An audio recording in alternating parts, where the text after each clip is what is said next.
Hello students, हम बात कर रहे हैं factor affecting the stability of complex या factor affecting the stability of coordinate compound कि कोऑर्डिनेशन कंपाउंड को कौन कौन से फैक्टर्स हैं जो कि उसको अफेक्ट करते हैं। तो सबसे पहला जो फैक्टर हमारे पास आता है उसको हम कहते हैं चार्ज ऑन मेटल एटम। कि कोई भी कोऑर्डिनेट कंपाउंड है, उस कंपाउंड के अंदर जो मेटल एटम होता है, उस मेटल एटम के अंदर चार्ज देखिए, जिस पे जितना ज़्यादा चार्ज होगा उस कॉम्प्लेक्स की स्टेबिलिटी उतनी ही ज़्यादा होगी। Means charge on metal ion, और मेटल आयन पे चार्ज कैसा होगा? पॉजिटिव। यानी पॉजिटिव चार्ज जितना ज़्यादा होगा उस कॉम्प्लेक्स की स्टेबिलिटी उतनी ही ज़्यादा होगी। Stability of complex is more compare than. ठीक है, जैसे मान लीजिए हम दो कॉम्प्लेक्सेस में कंपेयर करें। हमारा फर्स्ट एग्जांपल है कि स्टेबिलिटी K3FeCN6 और यहाँ है K4FeCN6। आप देख रहे हैं कि ऑर्डर ऑफ स्टेबिलिटी में इसकी जो स्टेबिलिटी है वो इससे ज़्यादा है। तो अब इसके पीछे रीज़न क्या है कि अगर अपने को देखना पड़े कि why it's stability is more compare than, है ना, because it is ferricyanide and is ferrocyanide. Ferri means oxidation number equals to +2। यहाँ पे बेटा आयरन का जो ऑक्सीडेशन नंबर है, फेरी मीन्स ऑक्सीडेशन नंबर इज +3। यहाँ पे अगर आप आयरन का ऑक्सीडेशन नंबर निकालोगे तो ये +3 है, जबकि यहाँ पे आयरन का ऑक्सीडेशन नंबर आप निकालोगे तो वो कितना आएगा? +2। तो +3 और +2 में ज़्यादा मोर पॉजिटिव चार्ज कौन है? +3। इसलिए स्टेबिलिटी ज़्यादा होगी, क्योंकि कैटाइन पे जितना ज़्यादा चार्ज होगा it have more tendency to gain lone pair from ligands and form stable complex. जितना ज़्यादा इस पे चार्ज होगा लिगेंड से लॉन पेयर लेने की टेंडेंसी उतनी ही ज़्यादा होगी, जिससे कॉम्प्लेक्स उतना ही स्टेबल बनेगा। हमारा सेकंड एग्जांपल भी इसी के बेस है। इसी को मैंने आयोनाइज फॉर्म में लिखा है कि FeCN6 उस पर चार्ज -3 है और FeCN6 -4 है। तो हम इसको कह सकते हैं कि ऑर्डर ऑफ ये क्या है? ये हमारे यहाँ पे ऑर्डर ऑफ स्टेबिलिटी है, ऑर्डर ऑफ स्टेबिलिटी। ठीक है, तो हम कह सकते हैं कि potassium ferricyanide is more stable compare to ferrocyanide. Why? Because number of ligand same है, नंबर सेम है, but the charge on cation is more. Cation पे जितना ज़्यादा चार्ज होगा, मेटल पे जितना ज़्यादा चार्ज होगा, उसकी टेंडेंसी इलेक्ट्रॉन लेने की लॉन पेयर से ज़्यादा होगी, जिससे स्टेबिलिटी ऑफ कॉम्प्लेक्स बढ़ जाएगा। हमारे इस केस में भी देखिए आप, यहाँ पे आयरन की ऑक्सीडेशन स्टेट कितनी आएगी? +3, और यहाँ पे आयरन की ऑक्सीडेशन स्टेट कितनी आएगी? +2। तो ऑब्वियस कैटायन पे जितना ज़्यादा चार्ज होगा उसकी इलेक्ट्रॉन लेने की जो टेंडेंसी होगी वो ज़्यादा होगी, और वो उतना ही स्टेबल कॉम्प्लेक्स बनाएगा। इट मीन्स पहला फैक्टर क्या था? चार्ज ऑन मेटल एटम या मेटल आयन। की चार्ज ऑन मेटल आयन जितना ज़्यादा पॉजिटिव चार्ज होगा उसकी स्टेबिलिटी ऑफ कॉम्प्लेक्स उतना ही ज़्यादा होगा। अच्छा, हमेशा चार्ज मेटल पे कैसा होगा? पॉजिटिव। कभी भी एनायन नेगेटिव तो हो ही नहीं सकता, because metal have tendency to lose electron. उसके हम बात करते हैं। सेकंड जो फैक्टर होता है वो होता है हमारा साइज ऑफ मेटल आयन। कि कोई जो मेटल आयन है उसकी साइज़ पे कैसे होता है। तो आपको पता होगा साइज़, अगर हम साइज़ में क्या करेंगे, साइज़ के इन्वर्स प्रोपोर्शनल होगा। कि साइज़ यानी ionic radius of metal ion is inversely proportional to stability of complex. Complex की स्टेबिलिटी के इन्वर्स प्रोपोर्शनल होता है। जैसे मान लीजिए हम ऑर्डर ऑफ आयोनिक रेडियस बताते हैं कि मैग्नीज, आयरन, कोबाल्ट, निकल, कॉपर, जिंक, हम लेफ्ट टू राइट जाते हैं तो ऑब्वियस है कि लेफ्ट टू राइट जाते हैं तो पीरियड के अंदर एटॉमिक रेडियस क्या होती जाती है? डिक्रीज। यानी Mn+2 की सबसे ज़्यादा रेडियस होगी आयनिक, उसके बाद Fe+2 की होगी, उसके बाद CO+2 की, उसके बाद Ni+2 की, उसके बाद Cu+2, फिर Zn+2। अगर हमें कंपेयर करने के लिए कहा जाए कि order of stability of complex, हमें 4 एग्जाम्पल दे रखे हैं और इन एग्जाम्पल में हमें order of stability of complex को डिफाइन करना है कि किस तरीके से हम order of stability of complex को डिफाइन कर सकते हैं। तो हमारे पास ये 4 कॉम्प्लेक्स है। जिंक के साथ हम इसको कह सकते हैं tetracyano zincate second, tetracyano cuprate second, tetracyano nickelate second. अब ऑब्वियस है कि जिसमें साइज चार्ज तो बराबर है, क्योंकि यहाँ पे आप अगर ऑक्सीडेशन नंबर निकालना चाहोगे तो जिंक का ऑक्सीडेशन नंबर भी +2 आएगा। यहाँ कॉपर का निकालना चाहोगे तो जो ऑक्सीडेशन नंबर आएगा वो +2 आएगा। यहाँ पे निकल का जो ऑक्सीडेशन नंबर होगा वो +2 होगा। तो चार्ज सेम है। अगर चार्ज सेम है तो हम क्या देखेंगे? साइज देखेंगे। साइज किसकी सबसे छोटी है? जिंक की साइज छोटी है। जिसकी साइज छोटी होगी उस पर चार्ज डेंसिटी ऑब्वियस ज़्यादा होगी, और अगर चार्ज डेंसिटी अगर ज़्यादा होगी तो it have more tendency to gain lone pair from ligand and form stable complex. तो हम कह सकते हैं कि कैटाइन जिसकी साइज छोटी होगी वो उतना ही ज़्यादा स्टेबल कॉम्प्लेक्स बनाएगा। तो पहला फैक्टर क्या था कि कैटाइन पे चार्ज ज़्यादा होना चाहिए for stability of complex. Cation की size of cation should be small, but the charge on cation should be more for stability of complex. उसके बाद हम थर्ड फैक्टर की तरफ बात करते हैं। थर्ड फैक्टर हमारा है nature of ligand. Nature of ligand का मतलब है कि लिगेंड की नेचर कैसी होगी। आपने देखा होगा, हमने प्रीवियस क्लासेस वीडियो लेक्चर्स में आपको बताया है कि स्ट्रॉन्ग लिगेंड होते हैं, वीक लिगेंड होते हैं। स्ट्रॉन्ग लिगेंड कौन से लिगेंड होंगे? Those ligand which have more charge density, those ligand which have more charge density are known as strong ligands. Like example carbonyl, cyanide, NO2, EN, ammonia, EDTA, or more basic. And those ligands which have less charge density or less basic, known as weak ligand, like halogen, fluoride, chloride, bromide, iodide, aqua, water, ठीक है, ये सब week ligand में आते हैं।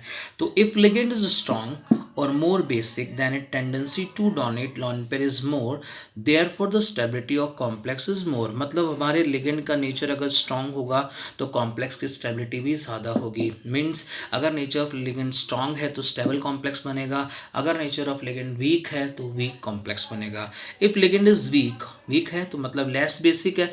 Less basic का मतलब हो गया कि इसकी जो डोनेट करने की टेंडेंसी है, tendency of lone pair donation जो है वो बहुत कम है। Then tendency to donate lone pair is less, therefore the stability of complex is less. यानी कि अगर मान लीजिए हम कह सकते हैं कि सेंट्रल मेटल का कैटायन सेम है but anion but number of या nature of ligand is different. अगर नेचर ऑफ लिगेंड डिफरेंट होगा तो उस कंडीशन के अंदर लिगेंड की नेचर ही स्टेबिलिटी ऑफ कॉम्प्लेक्स को क्या करेगी, डिफाइन करेगी। जैसे मान लीजिए हमारे पास दो एग्जाम्पल आए।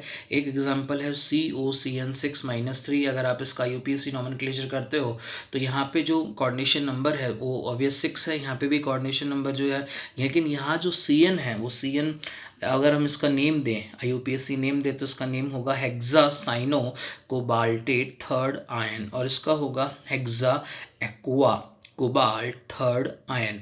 लेकिन यहाँ पे जो CN है वो CN बेटा कैसा है, स्ट्रॉन्ग लिगेंड है, जबकि यहाँ पे जो वाटर है वो वाटर कैसा लिगेंड होता है, वीक लिगेंड होगा। तो अगर वीक लिगेंड होगा तो obvious stability of complex is weak, और यहाँ पे स्ट्रॉन्ग है। जबकि इन दोनों ही केसेस में कोबाल्ट का ऑक्सीडेशन स्टेट +3 सेम है, तो यहाँ पे अपन चार्ज से इसको कंपेयर नहीं कर सकते। हमें ये देखना होगा कि लिगेंड कौन सा है। तो CN यहाँ पे है और यहाँ पे वाटर है, तो CN की stability CN is more basic या more strong ligand as compare to aqua. So the complex stability COCN6-3 is more compare to second one. इसी तरीके से सेकेंड एग्जाम्पल देखिए हमारा CuNH3 का 4+2, इसको हम क्या कह सकते हैं, टेट्राएमीन कॉपर सेकेंड आयन, और इसको हम कह सकते हैं टेट्रा क्लोरिडो क्यूप्रेट सेकेंड आयन। तो यहाँ पे आप देखिए इन दोनों ही केसेस में ऑक्सीडेशन नंबर की जो वैल्यू है वो कॉपर की सेम है, कि कॉपर का जो ऑक्सीडेशन नंबर है वो आ रहा है +2, और यहाँ पर भी अगर हम कॉपर का ऑक्सीडेशन नंबर निकालेंगे तो +2 आएगा। तो ऑक्सीडेशन नंबर जो है वो दोनों के सेम आ रहे हैं। तो इस कंडीशन में हम कैसे बताएंगे, हम कहेंगे NH3 जो है, NH3 is strong ligand. NH3 क्या है, NH3 स्ट्रॉन्ग लिगेंड है, ये मोर बेसिक है और मोर चार्ज डेंसिटी होती है। चार्ज डेंसिटी अगर मोर होगी तो ऑब्वियस है कि इसमें इलेक्ट्रॉन देने की जो टेंडेंसी होगी, इलेक्ट्रॉन लूज करने की जो टेंडेंसी होगी वो इनमें क्या होंगी, ज़्यादा। तो इस बेस पर हम कह सकते हैं कि अमोनिया स्ट्रॉन्ग लिगेंड है कंपेयर के किसके, Cl के। Cl जो होता है वो हमारा वीक लिगेंड है। इस वीक लिगेंड हम बात करें कि Cl की, तो Cl जो है वो कैसा लिगेंड हुआ, तो हम कह सकते हैं कि जो Cl है वो हमारा कैसा लिगेंड है, हमारा लिगेंड का नेचर कैसा है, वीक लिगेंड है। दूसरा कैसा है, वो लेस बेसिक है। कैसा बेसिक है, less basic. Less basic means donation power उसकी बहुत कम है, और less charge density, charge density is less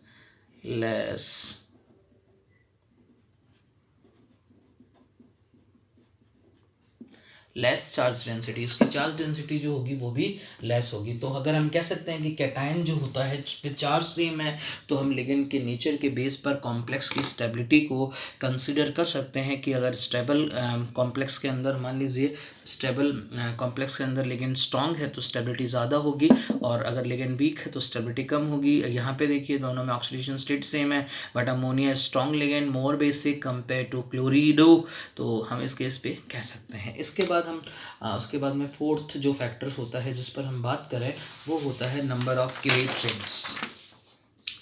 हम बात करते हैं नंबर ऑफ किलेट रिंग्स के बेस पर हम कैसे कह सकते हैं, it is also known as chelate effect. याद रखना कि किलेट रिंग का जो फॉर्मेशन होता है वो वही लिगेंड बनाते हैं जिनमें नंबर ऑफ डोनर एटम जो होते हैं आर इक्वल्स टू 2 और मोर देन 2, इक्वल्स टू 2 और मोर देन 2, वो लिगेंड ही यानी बाइडेंटेट और बाइडेंटेट से ज़्यादा डोनर एटम वाले लिगेंड ही किलेट रिंग बनाते हैं और किलेट रिंग के फॉर्मेशन को ही बोलते हैं किलेट इफेक्ट।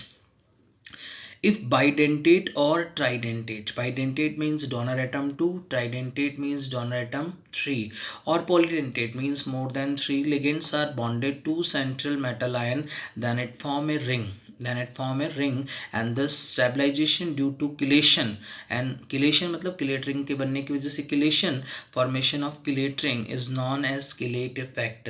यानी यहाँ पे उन बाइडेंटेड लिगेंड की फॉर्मेशन से जब वो मेटल आयंस अटैच होंगे तो एक रिंग फॉर्मेशन होगी, उस रिंग को बोलेंगे किलेट रिंग, और इस इफेक्ट को बोलते हैं किलेट इफेक्ट, और इस किलेट इफेक्ट की वजह से स्टेबिलिटी जो होती है वो बढ़ जाती है। अब how many number of chelate rings are form, तो मैं आपको दिखाता हूँ। जैसे मान लीजिए आप कॉम्प्लेक्स को देखिए, यहाँ पे हमारा जो कॉम्प्लेक्स है वो है COEN का 3+3। अगर आप इसका UPSC नेम दे तो याद आ रहा है आपको बेटा, EN is bidentate ligand and one bidentate ligand, number of donor atom 2 तो 3 है, तो कोऑर्डिनेशन नंबर कितना हो गया, 6 हो गया। ठीक है, अब अगर मान लीजिए 6 हो गया तो ऑब्वियस इसकी ज्योमेट्री कैसी होगी, ऑक्टाहेड्रल कॉम्प्लेक्स होगी। अगर हम इसका स्ट्रक्चर बनाएं, तो उसका स्ट्रक्चर जो होगा वो किस तरीके से यहाँ पे फॉर्म होगा, तो उसको आप देखिएगी यहाँ पे स्ट्रक्चर किस तरीके से फॉर्म होगा। ये ऑक्टाहेड्रल कॉम्प्लेक्स है तो सेंट्रल एटम में कोबाल्ट आ गया, यहाँ से 1 2 3 4 5 और 6। अब इसको अपन ऐसे शो कर सकते हैं बेटा, N EN और N। ये देखिए EN के अंदर नंबर ऑफ डोनर एटम कितने थे, 1, तो यहाँ पे बाइडेंटेट लिगेंड ने यहाँ पे 2 कोऑर्डिनेट बॉन्ड बना लिए। इसके डोनर एटम नाइट्रोजन ने यहाँ पे इसको लॉन पेयर दे दिया, नाइट्रोजन ने इसको लॉन पेयर दे दिया, और इसकी वजह से एक लिगेंड की वजह से किलेट रिंग कितनी बन गई, 1 किलेट रिंग। इसी तरीके से दूसरी किलेट रिंग यहाँ से बन सकती है N EN और N, यहाँ पे 2 डोनर साइड कंप्लीट हो गई। फिर तीसरी ये रिमेनिंग यहाँ हो जाएगी N EN और N। तो इस तरीके से आप ये देखिए, ये 1 रिंग बन गई, इसे किलेट रिंग बोलते हैं, ये 2 ये 3, तो नंबर ऑफ किलेट रिंग्स कितनी बन गई, यहाँ पे नंबर ऑफ किलेट रिंग्स यहाँ पे कितनी बन रही है बेटा, 3 बन रही है। तो यहाँ पे आपको नंबर ऑफ किलेट रिंग्स कितनी बन रही है, 3। तो बाइडेंटेट लिगेंड होगा तो वो क्या करेगा, कितनी रिंग बनाएगा, 1 बनाएगा। बाइडेंटेट लिगेंड हमेशा कितनी रिंग बनाता है, 1 बनाता है। ठीक है, इस तरीके से यहाँ पे नंबर ऑफ किलेट रिंग्स कितनी बन गई, 3, और जिसमें जितनी ज़्यादा किलेट रिंग्स बनती है उनकी स्टेबिलिटी जो होगी वो उतनी ही क्या होगी, ज़्यादा। इसी तरीके से हम दूसरा एग्जाम्पल देखते हैं, हमारे पास COEDTA माइनस। COEDTA माइनस का जो एग्जाम्पल है उसका अगर आप IUPAC नेम देना चाहें तो ये क्या होगा, ethylene diamine tetra acetato cobaltate third ion. आपको याद आ रहे होंगे क्योंकि नोमेनक्लेचर की प्रैक्टिस आपने बहुत अच्छी करी है। वापस सुनिए, ethylene diamine tetra acetato cobaltate third. आप सोच रहे हैं सर EDTA एक ही है, एक नहीं है, because EDTA has number of donor atom 6। Number of donor atom in EDTA is equals to 6। तो अगर ये अकेला 6 है तो इट मीन्स का कोऑर्डिनेशन नंबर 6 होगा, और ये हेक्साडेंटेट लिगेंड की तरह बिहेव करेगा। अगर हम इसकी कोऑर्डिनेशन नंबर को बताएं, इसका स्ट्रक्चर बनाएं, तो इसका स्ट्रक्चर जो होगा वो किस तरीके से बनेगा, तो और यहाँ पे कॉम्प्लेक्स कैसा होगा, ऑक्टाहेड्रल। कॉम्प्लेक्स का नेचर कैसा होगा बेटा, ऑक्टाहेड्रल। अब आपने EDTA का स्ट्रक्चर देखा था, इथाइलिन CH2N, यहाँ से फिर एक बॉन्ड की साइड निकलेगी CH2C डबल बॉन्ड O, फिर यहाँ से दूसरी साइड निकलेगी CH2C डबल बॉन्ड O, फिर यहाँ से वापस CH2C डबल बॉन्ड O। तो आप यहाँ से देखिए कि कितनी रिंग बन गई, एक रिंग ये बन गई, फिर यहाँ से सेकंड रिंग, फिर ये थर्ड रिंग, फिर ये फोर्थ रिंग, और ये फिफ्थ रिंग बन गई। यानी एक अकेले EDTA ने कितनी किलेट रिंग्स का फॉर्मेशन कर दिया, नंबर ऑफ किलेट रिंग्स कितनी बन गई, 5 chelate rings are formed according to this condition. तो how many number of chelate rings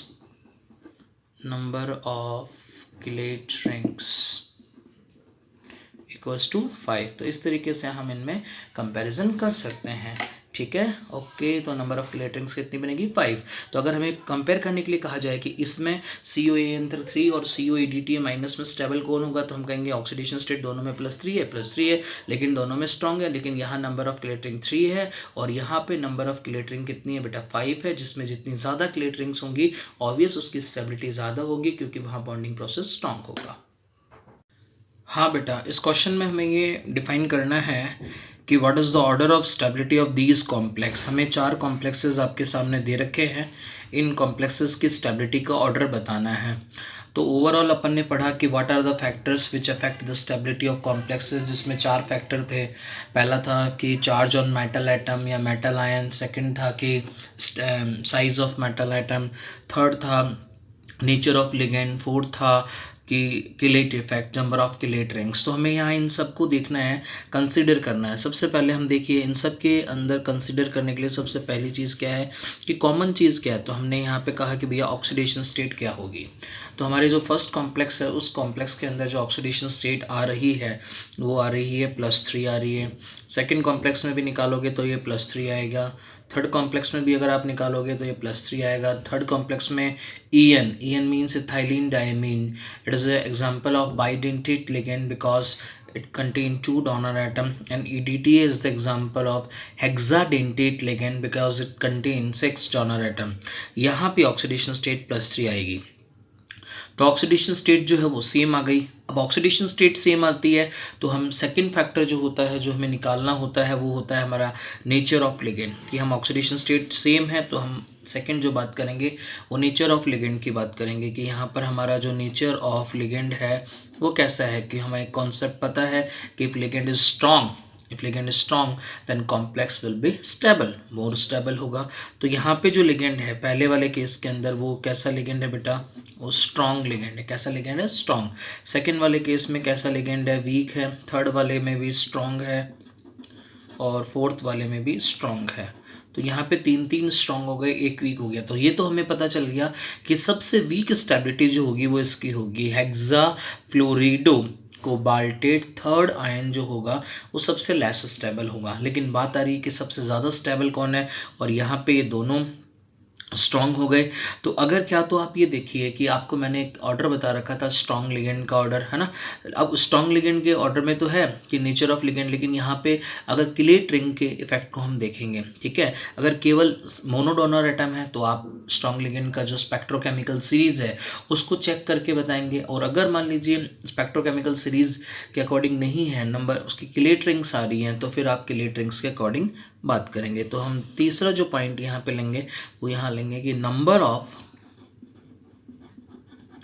chelate rings. यहाँ पर जो नंबर ऑफ किलेट रिंग्स बनेगी वो कितनी बनेगी। तो पहले वाले कॉम्प्लेक्स में 0 बन रही है, सेकंड वाले में 0 बन रही है, थर्ड वाले में 3 किलेट रिंग्स बनती है और फोर्थ वाले में 5 किलेट रिंग्स बनती है। जो मैंने आपको पीछे एग्जाम्पल जो बताए थे उसमें आपको बताया था कि COEDTA माइनस यानी EDTA जो होता है वो कितनी EDTA जो है वो कितनी किलेट रिंग्स बनाता है 5। किलेट रिंग्स को निकालने का एक बहुत ही ईजी तरीका होता है कि number of chelate ring equals to number of total donor atom -1। जैसे EDTA में डोनर एटम कितने थे 6 में से आप 1 को माइनस करोगे तो 5 किलेट रिंग हो जाएगी। इथाइलिन डायमीन में कितना था, 1 इथाइलिन डायमीन में डोनर एटम 2 थे, 2 - 1 तो 1 किलेट रिंग हो जाएगी। और 3 लिगेंड है तो 3 किलेट रिंग्स होगी। तो ऑब्वियस सबसे ज़्यादा कौन होगा, तो हमने कहा कि भैया लिगेंड स्ट्रॉन्ग होना चाहिए, किलेट रिंग्स भी ज़्यादा होनी चाहिए। इस बेस पे हम कह सकते हैं सबसे ज़्यादा स्टेबल फोर्थ है, उसके बाद में थर्ड है, उसके बाद में फर्स्ट है और सबसे लास्ट में क्या है, थर्ड।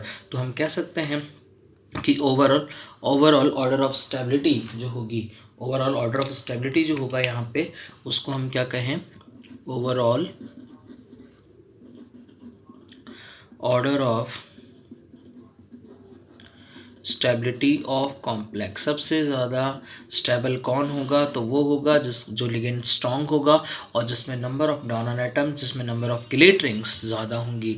तो इस बेस पे हम कह सकते हैं कि सबसे ज़्यादा स्टेबल होगा COEDTA माइनस। इसका UPSC नेम क्या है, ethylene diamine tetra acetato cobaltate third ion. उसके बाद में जिसमें नंबर ऑफ किलेट रिंग 3 है, COEN का 3 प्लस का 3।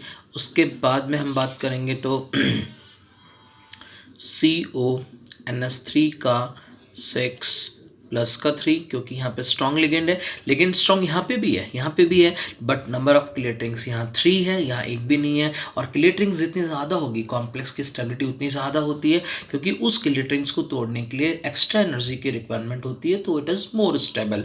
यहाँ ये सबसे ज़्यादा स्टेबल है because number of clear ring कितने हैं, 5। और सबसे लास्ट में हमारा जो एग्जाम्पल होगा वो हो जाएगा हेक्साफ्लोरिडो कोबाल्टेट थर्ड आयन। तो इस तरीके से हम कॉम्प्लेक्स की स्टेबिलिटी ऑफ कॉम्प्लेक्स में कंपैरिजन कर सकते हैं। तो सबसे पहले अपन क्या देखें, क्लियरिंग को देखो, क्लियरिंग के बाद में नेचर ऑफ लिगेंड को देखो, नेचर ऑफ लिगेंड के बाद आप ऑक्सीडेशन स्टेट को प्रायोरिटी दो। सबसे पहले आप नंबर ऑफ क्लियरिंग्स को प्रायोरिटी देंगे। क्लियरिंग्स नहीं बन रही है तो लिगेंड के नेचर को प्रायोरिटी दो, लिगेंड का नेचर भी नहीं है तो फिर ऑक्सीडेशन स्टेट को प्रायोरिटी दो। साइज, और अगर मान लीजिए ऑक्सीडेशन स्टेट भी सेम आ रहा है तो आप साइज ऑफ मेटल आयन को प्रायोरिटी दो। जिसकी साइज छोटी होगी उसके कॉम्प्लेक्स की स्टेबिलिटी ज़्यादा होगी। अब मैं आपको एक theoretical concept relation of stability constant के बारे में आपसे डिस्कस करूंगा।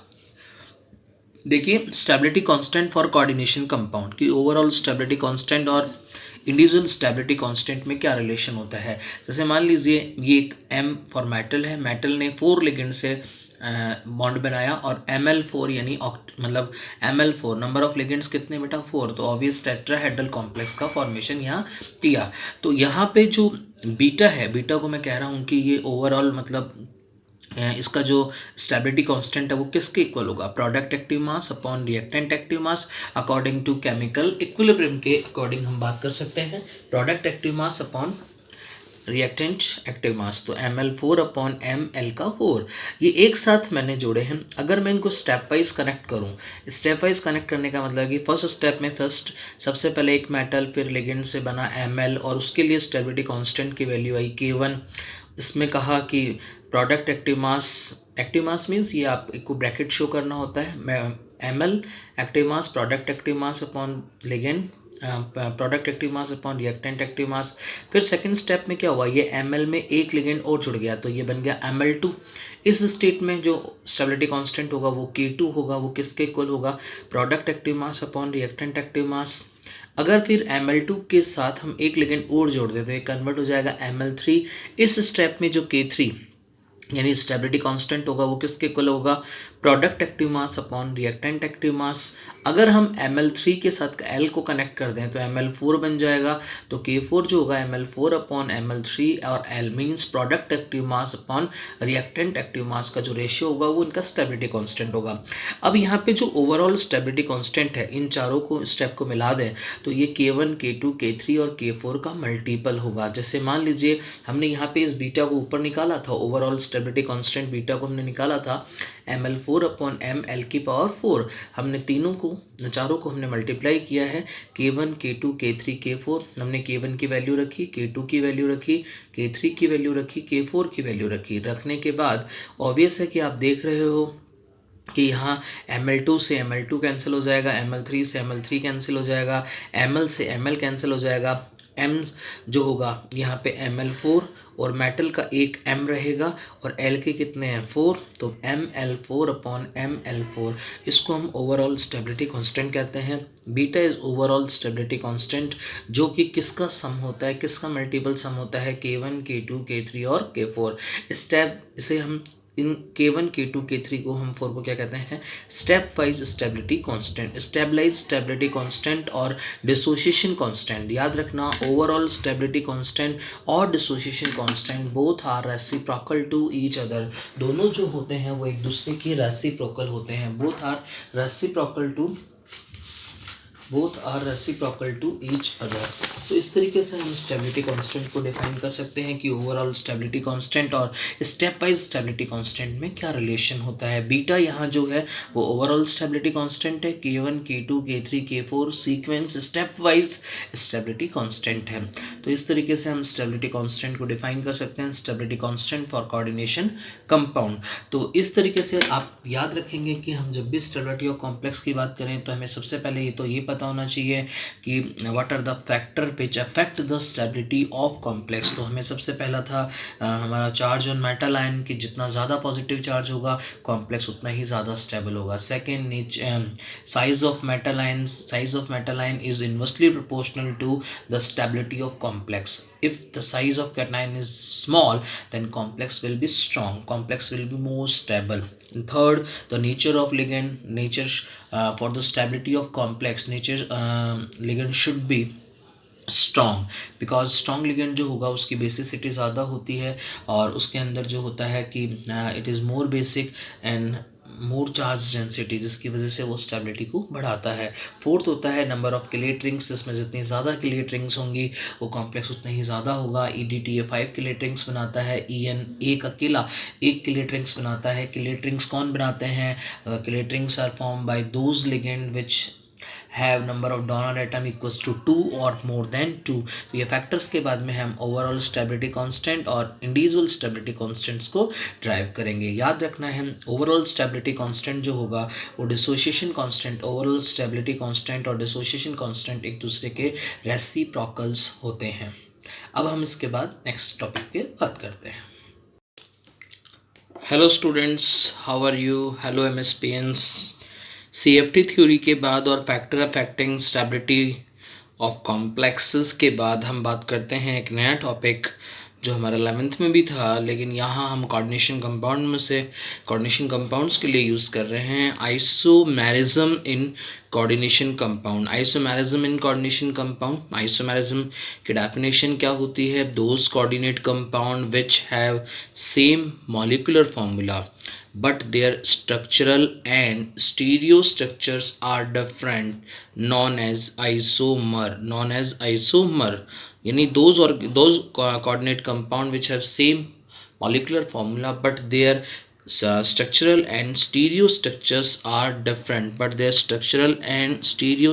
are different, known as isomer, and the complete phenomena is known as isomerism. मतलब वो कोऑर्डिनेट कंपाउंड जिनका मॉलिक्यूलर फार्मूला सेम होता है लेकिन स्ट्रक्चरल फार्मूला और stereo structure means structure in 3D वो डिफरेंट होता है। वो जो कंपाउंड होंगे वो आइसोमर्स होंगे और कंप्लीट फिनोमेना को हम आइसोमेरिज्म कहेंगे। यहाँ पे जो टाइप आपने देखा होगा, अपन ने 11th क्लास में बात की थी ऑर्गेनिक केमिस्ट्री के अंदर आइसोमेरिज्म की, chain isomerism, positional isomerism, ring chain isomerism, tautomerism, metamerism, functional group isomerism. यहाँ थोड़ा आइसोमेरिज्म का टाइप अलग है। तो आइसोमेरिज्म में एक चीज़ हमेशा याद रखना कि ऑर्गेनिक मतलब जो भी कंपाउंड होगा molecular formula should be same, कुछ भी कंडीशन आ जाए molecular formula should be same. और किस चीज़ का डिफरेंस है, आप ये देखना कि डिफरेंस किस चीज़ का आ रहा है, उस डिफरेंस की वजह से आइसोमेरिज्म का नाम अपने आप क्रिएट किया जाएगा। जैसे हम कहें कि टाइप्स ऑफ आइसोमेरिज्म में हम जाएं कि आइसोमेरिज्म कितने टाइप्स की होती है, तो in coordination compound isomerism classified in 2 types में हम इसको क्लासिफाइड करते हैं। यहाँ पे एक होता है स्ट्रक्चरल आइसोमेरिज्म, एक होता है स्टीरियो आइसोमेरिज्म। स्ट्रक्चरल आइसोमेरिज्म की डेफिनेशन क्या होगी? First point MF same, MF means molecular formula same, यानी दोज हम इसका डेफिनेशन अगर देना चाहें तो क्या देंगे? Those coordination compound which have same molecular formula but structural formula are different, known as structural isomers, and the complete phenomena is known as structural isomerism। while in stereo isomerism में क्या होता है? molecular formula भी same होता है, structural formula SF means structural formula is same but stereo structures are different means structure in 3D space, vacant space 3D में जो structures होंगे उनकी पोजीशंस अलग अलग होती है। अगर हम स्ट्रक्चर आइसोमेरिज्म के टाइप्स की बात करें तो it is classified in 6 type. कौन कौन से हैं बेटा? ध्यान से देखिए। Ionization isomerism, hydrated isomerism, linkage isomerism, coordination isomerism, ligand isomerism, polymerization isomerism. यानी कि स्ट्रक्चरल आइसोमेरिज्म के अंदर जो टाइप्स होंगी वो it is classified in 6 type. The first is ionization, उसके बाद second is hydrated, third is linkage, fourth is coordination, fifth is ligand and sixth is polymerization. अब कैसे इनको हम बताएंगे वो आगे बताते हैं आपको। अब इधर हम स्टीरियो स्ट्रक्चर्स के टाइप को डिफाइन करें कि स्टीरियो स्ट्रक्चर्स के जो टाइप है वो कौन कौन से हैं। Stereo isomerism classified in two types, geometrical isomerism and optical isomerism. Geometrical isomerism भी दो टाइप के कॉम्प्लेक्सेस में, स्क्वायर प्लेनर कॉम्प्लेक्सेस में। आपको याद आ रहा होगा स्क्वायर प्लेनर कॉम्प्लेक्सेस कौन से होते थे। Square planar complexes are those complex in which geometry in which hybridization is dsp2 and the bond angle is 90 degree, है ना। And octahedral complexes number of ligand कितने 6 होंगे। ऑप्टिकल आइसोमेरिज्म क्या होगा, स्क्वायर प्लेनर कॉम्प्लेक्स में होगा और octahedral complexes में होगा। तो ऑप्टिकल आइसोमेरिज्म, ज्योमेट्रिकल आइसोमेरिज्म क्या होती है, कैसे इनके टाइप्स होते हैं, कैसे इनको डिफाइन करेंगे, अब हम इक्वली बारी बारी से बात करेंगे। हम सबसे पहले हम बात करते हैं स्ट्रक्चरल आइसोमेरिज्म, और स्ट्रक्चरल आइसोमेरिज्म में भी आयोनाइजेशन आइसोमेरिज्म की हम सबसे पहले बात करते हैं। देखिए नाम से ही पता चल रहा है, हमारे इस आयोनाइजेशन आइसोमेरिज्म में नाम से ही पता चल रहा है कि आयंस में कुछ न कुछ प्रॉब्लम होंगी। तो आयोनाइजेशन आइसोमेरिज्म में क्या होता है, पहला फॉर्मूला कि मॉलिक्यूलर, पहला पॉइंट मॉलिक्यूलर फॉर्मूला सेम। मैंने आपको क्या कहा कि कोई सी भी आइसोमेरिज्म हो, molecular formula should be same. Molecular formula हमेशा क्या होगा, सेम होगा। आयोनाइजेशन है तो but compound gives different ion in aqueous solution. जो कंपाउंड होगा यानी जो कोऑर्डिनेट कंपाउंड होगा, कॉम्प्लेक्स सॉल्ट होता है क्योंकि it is the mixture of cation और एनायन। जब हम इसको वाटर में डिजोल्व करेंगे तो ये अपने आयोनाइज होगा। तो ये जो होंगे दोनों कंपाउंड्स जो होंगे उनका मॉलिक्यूलर फार्मूला सेम होगा, but they give different ion in aqueous solution. But compounds give different ion in aqueous solution. जैसे हम एक एग्जांपल को डिस्कस करें, ये आपके सामने एक एग्जांपल है PT NH3 का होल 2 Cl2 कोऑर्डिनेशन स्फीयर के बाहर Br2 है। एक बात बताइए आप, अगर मैं इसको आयोनाइज करूंगा तो ये किस फॉर्म में आयोनाइज होगा। एक तो ये कॉम्प्लेक्स कैटायन आगे टूट जाएगा और एनायन आगे पीछे वाला है, सिंपल एनायन है, और कॉम्प्लेक्स कैसा है, कैटायन। तो अगर मैं इसको, अच्छा आप पहले इसको देखिए, यहाँ एक दूसरा एग्जाम्पल है PT NH3 का 2 Br2 Cl2। अगर आप इन दोनों को देखते हो, ये और ये दोनों आपस में देखो, इन दोनों का मॉलिक्यूलर फॉर्मूला क्या है, सेम है। प्लेटिनम है, प्लेटिनम है, अमोनिया के 2 है, अमोनिया के 2 लिगेंड है, Br2 के 2 हैं, Br2 के 2 हैं, Cl2 के 2 हैं, Cl2 के 2 है। लेकिन अगर इन दोनों का मॉलिक्यूलर फॉर्मूला तो सेम है, लेकिन अगर हम इनको एक्वस सॉल्यूशन में डिसॉल्व करें, हम इन्हें एक्वस सॉल्यूशन में डालें, तो क्या होता है, अगर हम एक्वस सॉल्यूशन में डालेंगे तो ऑब्वियस है कि ये वाला जो है ये तो कैटायन में हो जाएगा क्योंकि कॉम्प्लेक्स कैटायन है, और एनायन कौन है, Br माइनस है। जबकि अगर हम इसको तोड़ेंगे तो यहाँ Br2 तो लिगेंड की फॉर्म में है तो वो तो प्लेटिनम के साथ होगा, और आयंस की फॉर्म में कौन आएगा, Cl माइनस आएगा। जबकि यहाँ तो आयंस की फॉर्म में Br नहीं आया क्योंकि Br अटैच विथ लिगेंड, जबकि यहाँ Cl जो था, Cl के दो जो लिगेंड्स थे वो attach with metal atom.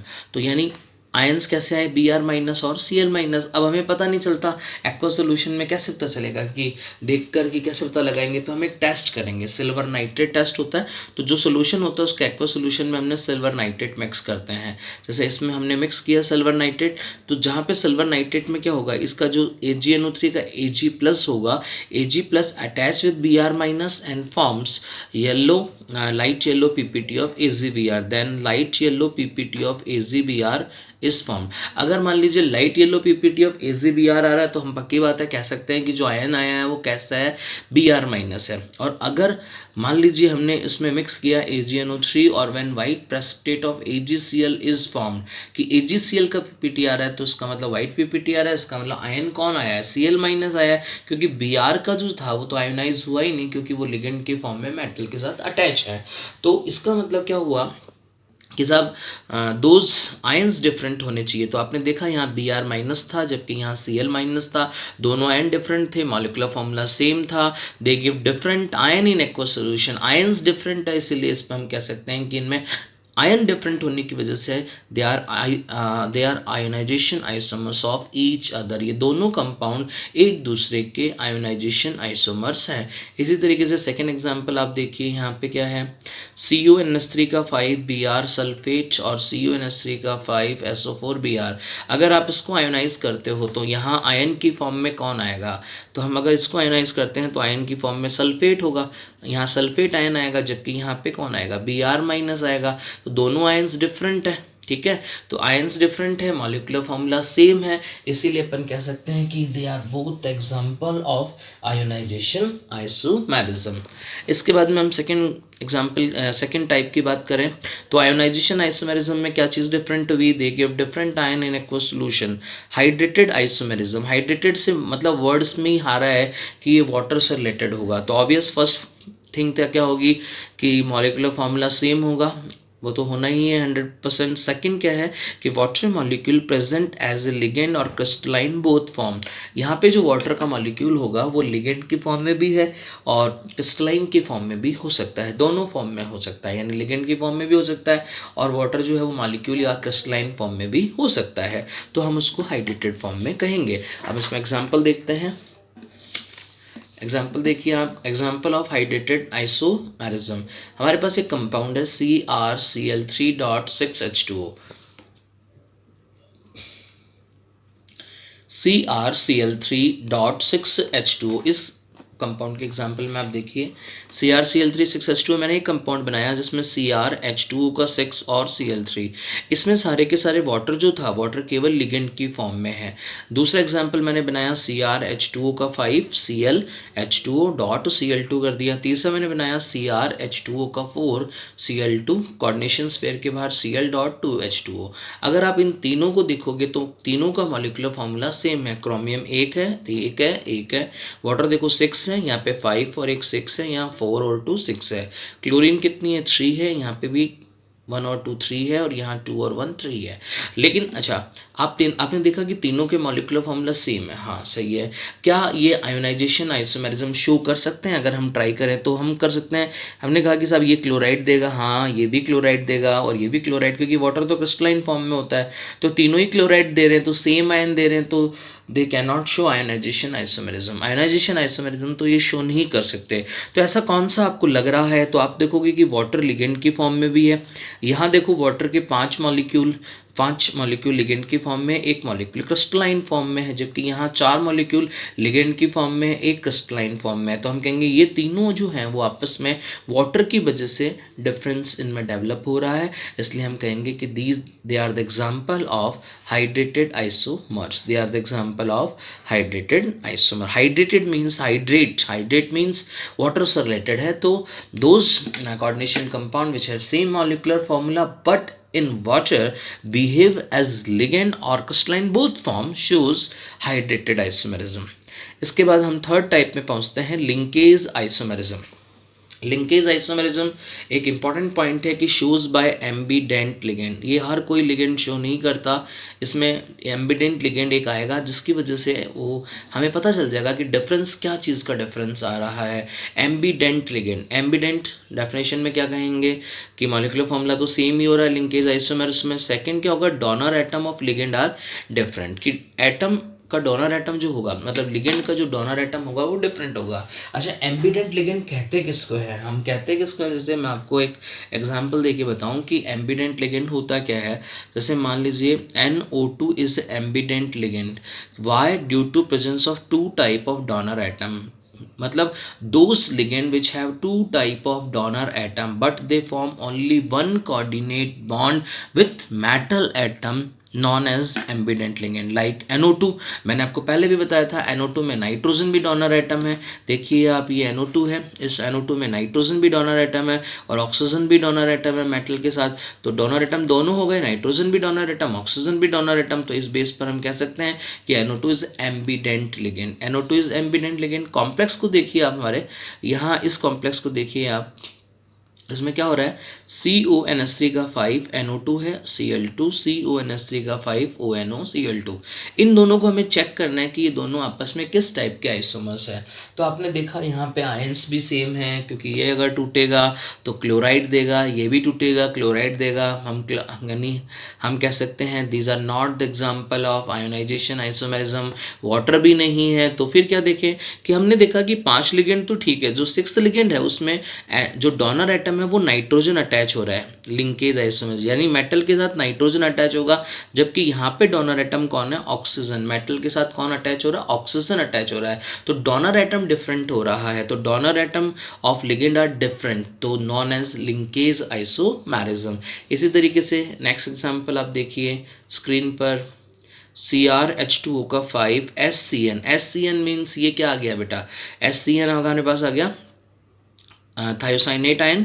Thiocyanate में यहाँ पे डोनर एटम कौन है, सल्फर है, और अगर हम यहाँ देखें तो यहाँ डोनर एटम कौन है, नाइट्रोजन है, क्योंकि 5 लिगेंड तो इसके हैं और एक इसका है, तो ये दोनों कॉम्प्लेक्स कैसे हैं, ऑक्टाहेड्रल कॉम्प्लेक्स है, आयंस भी अलग अलग नहीं है, वाटर भी सेम है सारे के। देखो यहाँ वाटर आप इसको हाइड्रेटेड नहीं कह सकते, क्योंकि यहाँ पे भी लिगेंड की फॉर्म में, यहाँ पे भी लिगेंड की फॉर्म में, लेकिन यहाँ कोऑर्डिनेट बॉन्ड बनाने के लिए जो लिगेंड है उसका डोनर साइड कौन है, सल्फर है, जबकि यहाँ पे कौन है, नाइट्रोजन है। तो we can say these are the example of linkage isomers, these are example of linkage isomer. तो लिंकेज आइसोमरिज्म कौन शो करेगा, एम्बिडेंट लिगेंड शो करेंगे, और एम्बिडेंट लिगेंड क्या होते हैं, those ligand which have 2 type of donor atom but they donate only one lone pair and form only one coordinate bond with metal atom known as ambident ligand, like NO2 जो behave करता है NO2 की form में, ONO की form में, cyanide CN और NC की form में, SCN थायोसाइनेट और आइसोथायोसाइनेट NCS की फॉर्म में। तो वो जो लिगेंड्स होते हैं वो लिंकेज आइसोमेरिज्म शो करते हैं।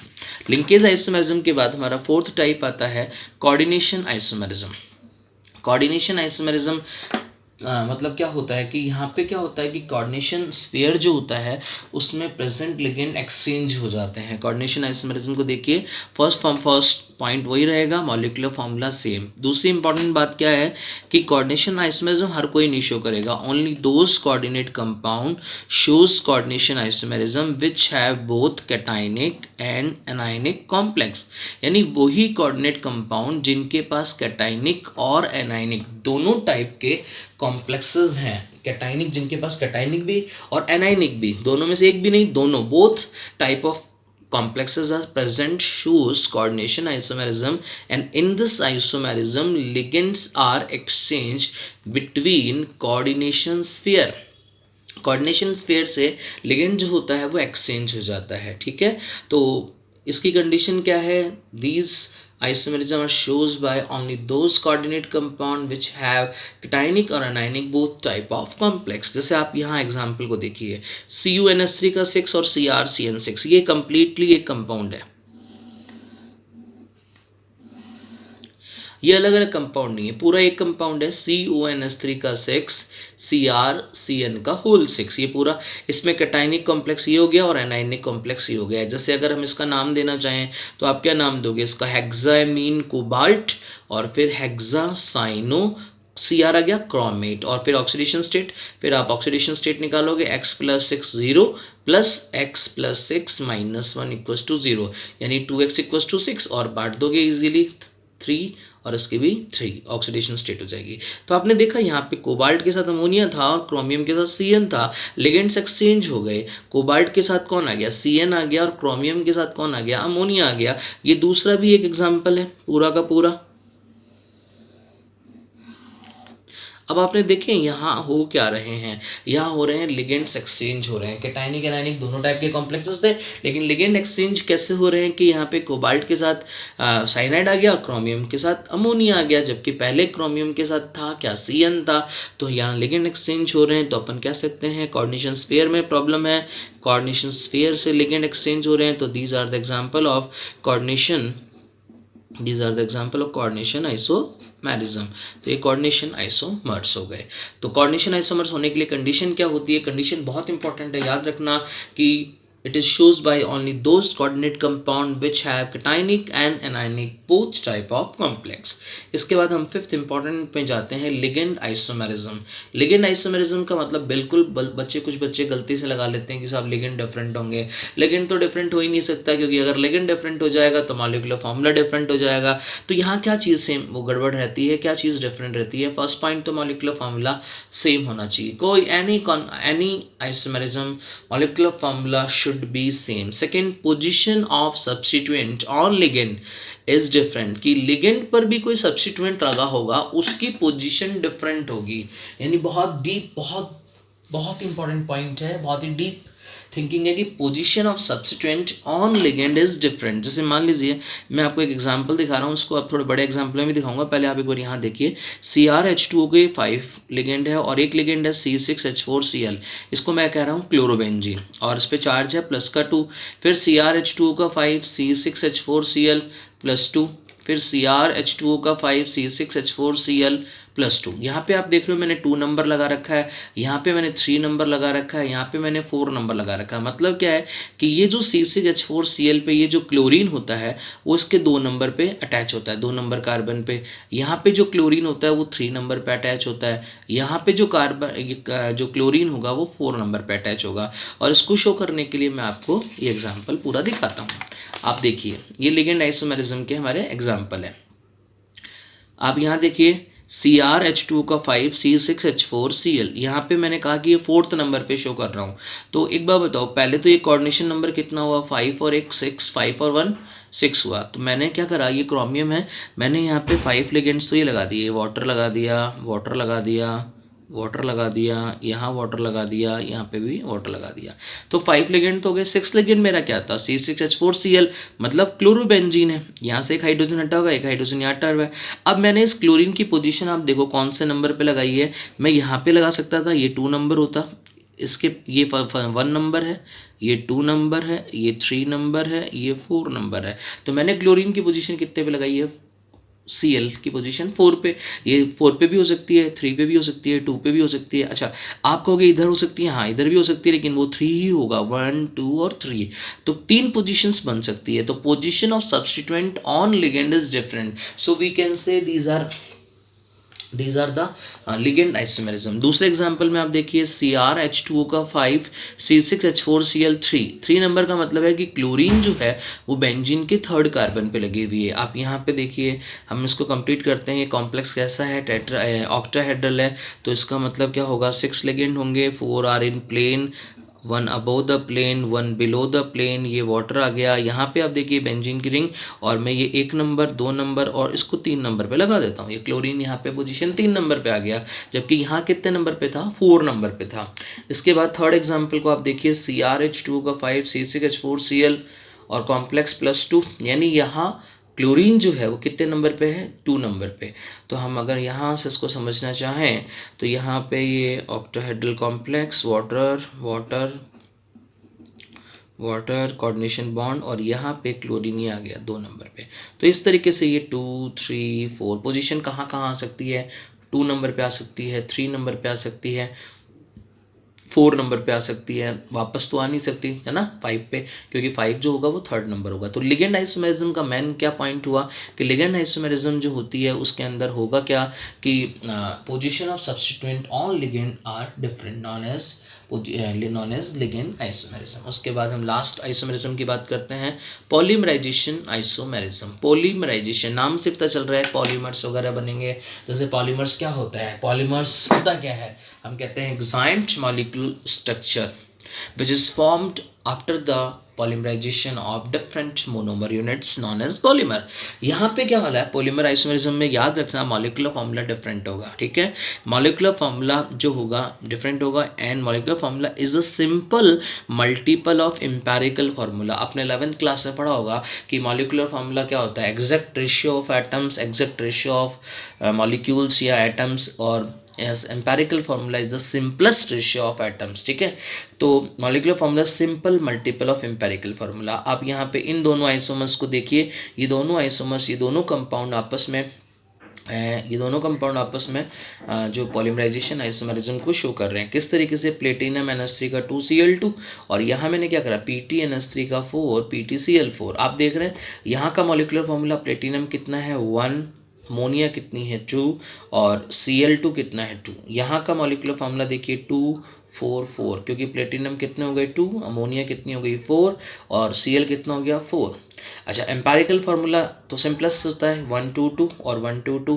तो आपने देखा कि ये तो क्या है, एम्पेरिकल फार्मूला का मॉलिक्यूलर फार्मूला 1 टाइम्स है, 1 × 1/1 2 2 1 रेशो और 2 4 4 वाले केस में क्या है कि 1 2 2 को अगर मैं 2 से मल्टीप्लाई करूं तो ये आएगा 2 4 4, यानी कि हम कह सकते हैं कि molecular formula is the simple multiple of empirical formula known as polymerization isomerism. तो पॉलीमराइजेशन आइसोमेरिज्म में होता क्या है कि मॉलिक्यूलर फार्मूला डिफरेंट होगा और मॉलिक्यूलर फार्मूला जो होगा वो एम्पेरिकल फार्मूला का सिंपल मल्टीपल होगा, 1 time multiple, 2 time multiple, 3 time multiple. तो इस तरीके से हमने यहाँ पर स्ट्रक्चरल आइसोमेरिज्म को डिस्कस किया। अब हम अगले वीडियो के अंदर स्टीरियो आइसोमेरिज्म को डिस्कस करेंगे।